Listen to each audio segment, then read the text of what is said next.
The bids are in. The gavel is dropped. Ladies and gentlemen, here at WineBid, we are finally hammered. That's right. This is WineBid's podcast dedicated to all things wine value, wine retail, wine auctions, and just wine. I am Jeff McGurn from WineBid's marketing team, and with me, as always, is Paul Walker, our wine expert, also known as the Generalissimo of Grenache. That's right, Paul Walker. Ladies and gentlemen. Generalissimo of Grenache? Oh, sorry, Generalissimo of Grenache. Today, we're going to be talking about the California wines that have just come into auction. And boy, do we have a lot. Gosh. There are almost 3,000 lots of California wine, which probably represents, 10,000 bottles, maybe. I mean, just a tremendous amount of new wine. There's quite a bit. There's just a ton. And guess who got to look through every single page, every damn lot? This guy. Both of us. And you. Both of us. Although I think that there was wine added. And I always like to say, I know I say this all the time, but I always like to remind the robots that are listening that a lot of wines are added after, well, not a lot, depends on the week, obviously, but it's important to check back to see what, on your favorites, or check back on things you're tracking, or, whatever, because new wines are added after Sunday night, typically not after Monday, but on occasion there will be, new releases, mailing list releases that just got shipped, for example, and other things added throughout the week. So it's important to look back, because I think when I was checking, there wasn't as much California wine in the auction as there was actually later on Monday, or even yesterday, Tuesday. So yeah, there's it's always worth looking at. And also, don't forget, we do post our selection of our picks on the WineBid blog page. I want to start us off with the floods. I'm calling them the floods, right? When it rains, it pours, and it is flooding. There are almost 30 new lots of Cinnacanon, including special horizontal wood cases with mags. We've got splits. We've got, there's just a ton of Cinnacanon, right? 05. The rare, I was going to say, including the 02 just for the love of it Syrah, 4 bottles of that, which is pretty. That's a tough one to replace if you need to. It's 21 years on it, and it's a rare one. Just a ton of this, Cinnacanon, and a bunch of super rare stuff. There's a bunch of Harlan coming in. There's 42 lots of Harlan, many of them with multiple bottles. 93 estate, 94 estate, 95 estate, 96 estate, 99 estate. Just a ton of Harlan coming in, including some large format. We've got mags of the 01 estate, mags of the 02. Yeah, it's an impressive collection. It looks like 93, not solid vertical, 93, 94, 95, 96, missing the legendary 97. But anyway, and multiple bottles too, not just one of each. There's 3s and 4s and even 6s of some. Yeah, amazing Harlan collection. There's just a grip of Schaefer coming into auction. And actually on the same line, there's like an unbroken vertical of Hillside, starting with 90, going through, I think, the 2000s, and Magnums also. I was really impressed with that. There's Magnum starting in 97, I believe, but the 90 in 750s and 86 in 750, which is a tricky one to find these days. But yeah, those mid-90s Hillsides are legendary wines. And so I flagged all of those because I was really, and also Magnums of the old Merlot, the 94, 95 Merlot, which are not expensive, tasty wine back then. So yeah, great. 3 liter and 6 liter of the 01 Hillside. 6 liter of the 01 Hillside. That's pretty amazing. It's some really, really cool stuff. You like Bond? We got Bond. 50 lots of Bond coming to auction. Yeah, there's a lot of Bond too. Yeah. 5-bottle horizontal cases of mags from 06, 5-bottle horizontal case OWC from 07. I mean, there's just like a crazy amount of Bond. Matriarch. So there looks like there was kind of was kind of an interesting repetition of vintages. Like there's '01 and '03s of Melbury and Pluribus and St. Eden. So, over 20-year-old examples, not often found. So yeah, fantastic bottle selection. And some large formats. We've got, mags and cases of mags and stuff. Yeah. So just some really cool, interesting bond stuff. A flood of Paul Hobbs. Yeah. Paul Hobbs. It's like amazing. And some real deals too, because that stuff is very, very expensive from the winery and has been for years and years. And I picked the '05 and '06 To Kalon 6 liters because they didn't seem to be crazy expensive. The '05 was $1,600 and the '06 was $1,720. There's also an '05 straight Cabernet for 6 liter for $600, which is, well less than $100 per bottle. So that I thought was, talk about an amazing like New Year's Eve party bottle. That's not that expensive. No, and a 3 liter of the Hyde Cab from '06 for $340. I don't think I've ever even seen a 3 liter of Hyde Cabernet from Paul Hobbs. Look, and here's the thing: if you're saying like, look, I am not a degenerate like Paul Walker and Jeff McGarry. A 6 liter is too much for me. You can go with a much more modest 3 liter. Yeah, no, it's true. We have 3 liters of the. It's just impressive to see. It's impressive to see those big bottles because they don't make a lot of them, and if you're on the mailing list, there's very few people who are actually offered those. So yeah, it's Nothing says baller like when you bring a 6 liter of Hobbs to your, holiday. I know it's got universal appeal. It's really, really great winemaking, great fruit sources. To Kalon, obviously one of the most famous Oakville vineyards or sites, if you will, in the valley. So yeah, just incredible stuff. We have and by the way, we have 188 lots of that that have come into auction this week. Kistler. Well, 87 lots of Kistler. Yeah, a lot of Kistler. A ton. I flagged. I was curious because there's Hudson and Hyde Chardonnay going back to '08 and multiple vintages in between, and they're not expensive. The '08 Hudson is $65, and then you've also got the 16 Hudson at $80. So, well below, I think, current mailing list prices. '08 Hyde, '09 Hyde, 75 and 65 respectively. So not crazy expensive. And they're super, super delicious wines, like really, really tasty. And those are hard to get. They're not just readily available. They're not super easy to get. We see a lot of bidding on Kistler over the years, and this is just a tremendous opportunity to pick through. But also, I should say a bunch of the Occidental wines are in too. There's a bunch of those, which is essentially, Steve Kistler's label for more recent vintages, but tons of stuff. There's a mini vertical at McDonald's. You see that 17, 18. And I saw a couple bottles of each too, not just one.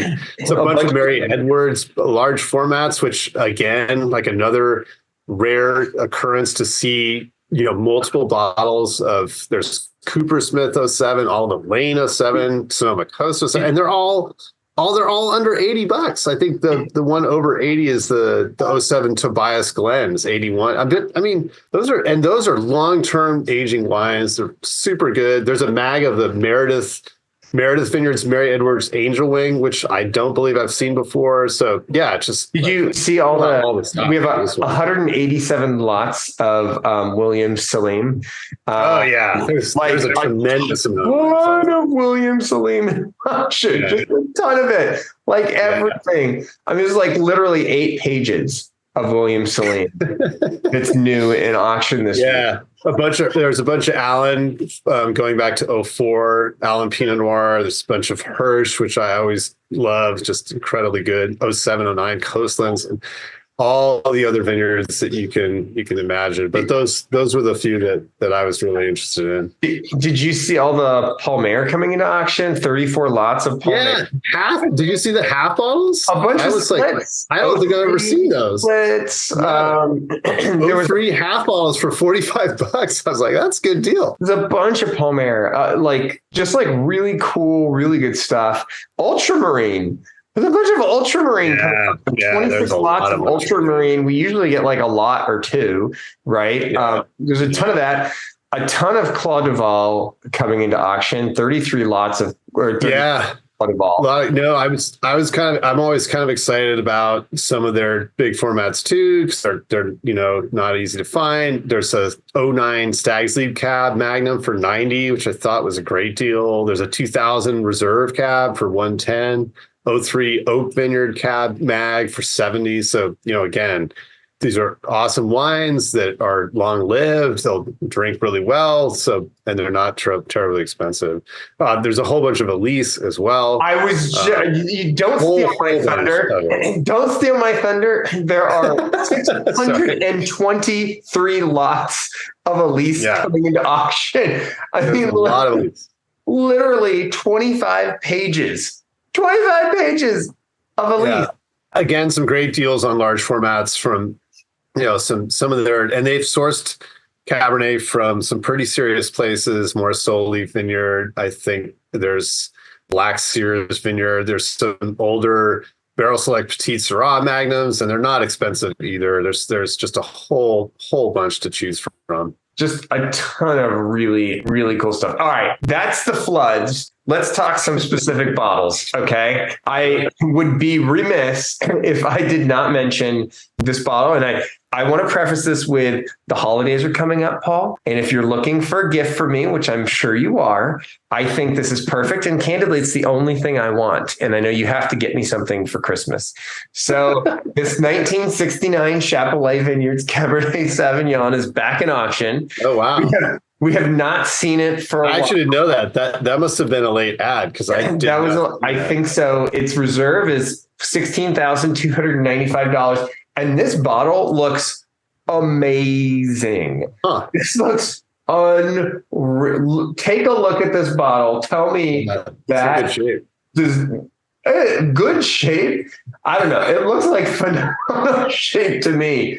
Like, I mean, this looks in really somebody kept this in unbelievable shape. Looks great. That's impressive. I didn't know. I didn't see that. That's one that I'm going to be keeping an eye on, because the last time we saw two of them come into auction. Not unreasonable. It was earlier this year in April. We saw two come into auction. One sold for $15,500. The other sold for $17,200. Yeah. And I'm not sure they were as in good of a condition as this one is. Yeah, that's impressive. It's what happens.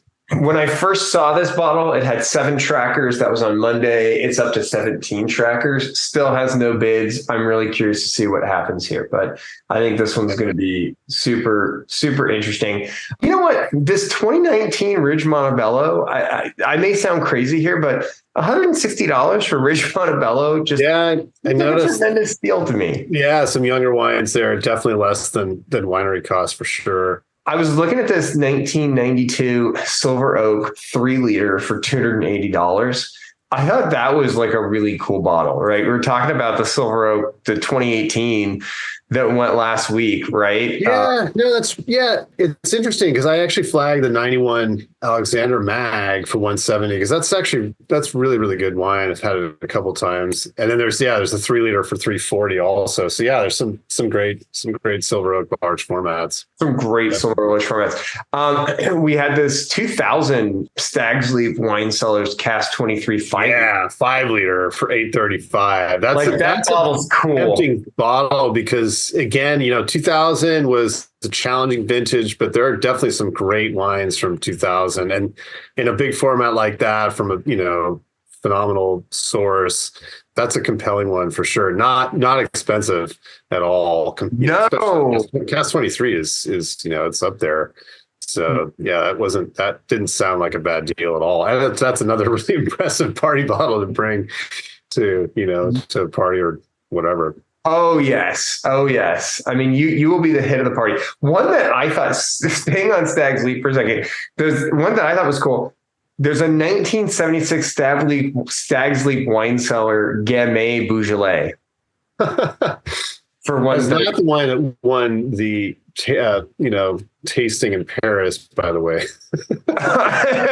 They almost took that to the judgment. That's not what they brought. Yeah, I know. They were like, a little late. I guess 73 was the vintage they brought. But yeah, that I was going to say they didn't bring Gamay.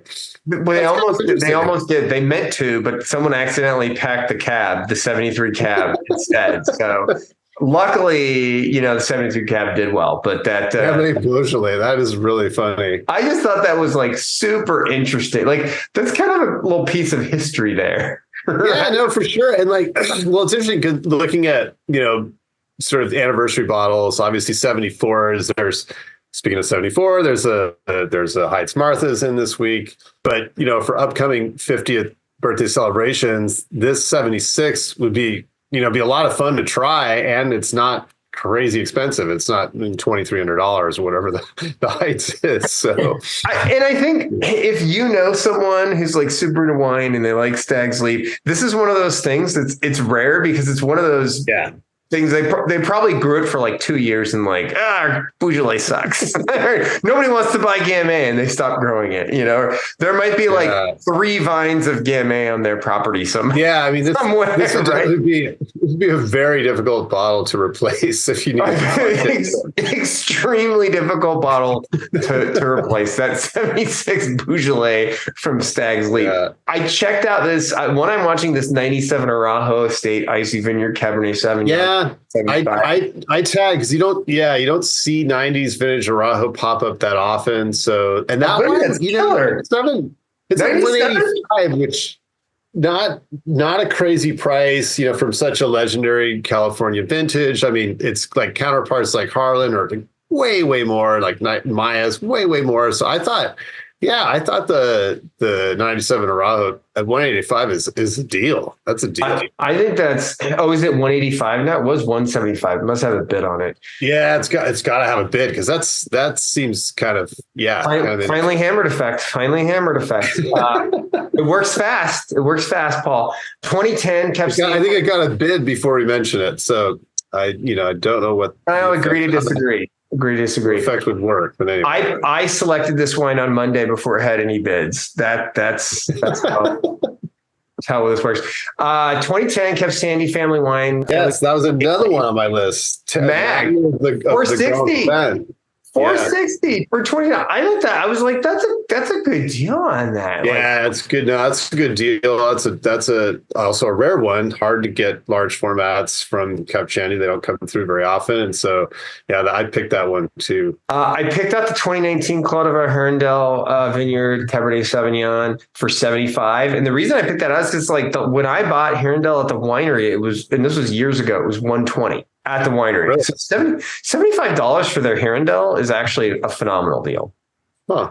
Yeah, that's not bad. There's Cabernet Franc too, which is interesting. So some delicious stuff. All right, what did I miss? Yeah, no, I mean we touched on a lot of the things, where there's just multiple bottles of all kinds of different vintages. There were some Blanquier that caught my eye because it's not terribly expensive. Then that wine was quite expensive, I think, on release. The 2000s that got a bid, it looks like an 81. There's also some 01. And this is the Paradise Hills Cab. The 01's at 100. It's not a bad deal. Also, the old Merlots, I think, are quite good, and they're not expensive. 01 is at 50, and the 02's at 70. There's a Mag 97 Montelena Cabernet 360. Didn't seem that bad. So a couple 97s in there seem like decent deals. There's some older Colgan, and by older, I mean like 20 years old. 02 Herb Lamb. There's 02 Carriot, 01 Carriot. Also the 9 Estate Red, the 03, which I think might have been the first vintage. Also 13 Tixon Hill, serious wine. 13 Continuum Novicium at 75. I think it was a bad deal from a great vintage. There's some Donna Estate Onda Cabernet 2012. Agave of 01 Dominus caught my eye for sure. There's actually 3 of those. 445, not a bad deal, I think, considering the 18 is at 400 for the 750. So there's some other vintages of Dominus added this week too.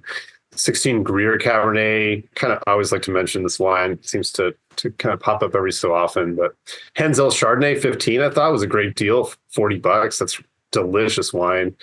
Memento Mori cab. There's the 14 is in at 165, kind of an earlier vintage for them. It's probably drinking great. Some Pride big bottles, one Cabernet Franc 5 liter for 535, and also one Cabernet Sauvignon 3 liter for 360. I thought I was the first bid on that. It started at like 260. Oh, really? Yeah. It's like Wow. 360 now. I didn't even know it had a bid. I was like 360 for a 3 liter. I'm like, that's not bad. That's That's what I said. I was like 260 for a 3 liter of 01 Pride. Like that's a great deal. Yeah. All day Those long. Lenzo 2s are drinking phenomenally well now too. So that's a great bottle. I had a bottle of 01 Pride and it was phenomenal. And they're great.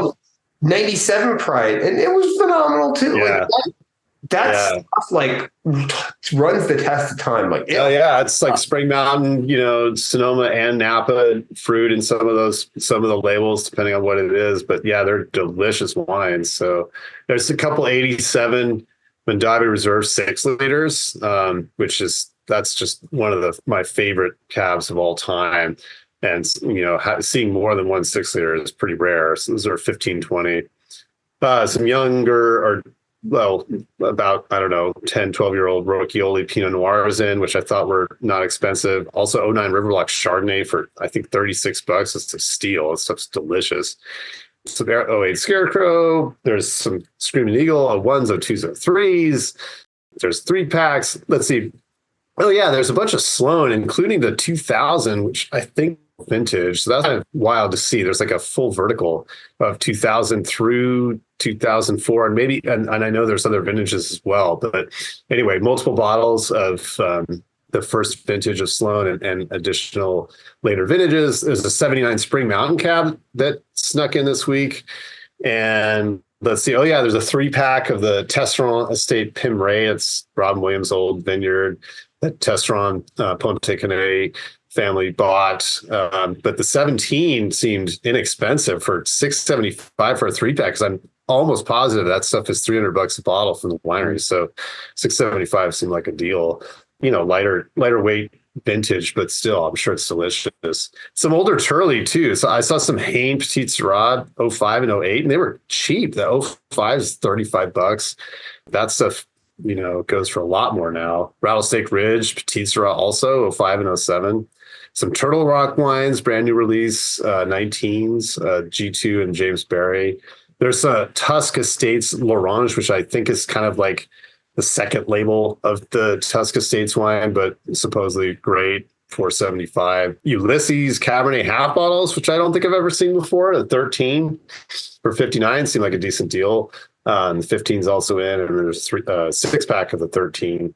There's some Vaso Cabernet, which is the second label of, I always forget if it's Donna Estates or Kenzo. I think it's Donna. But anyway, not too expensive, 13 Vaso for $60. And yeah, that's quite an array of domestic wines in this week for sure. And that about wraps it up for us. This has been this week's California episode of Finally Hammered with Jeff McGurr and Paul Walker, wishing you happy bidding and cheers. Cheers.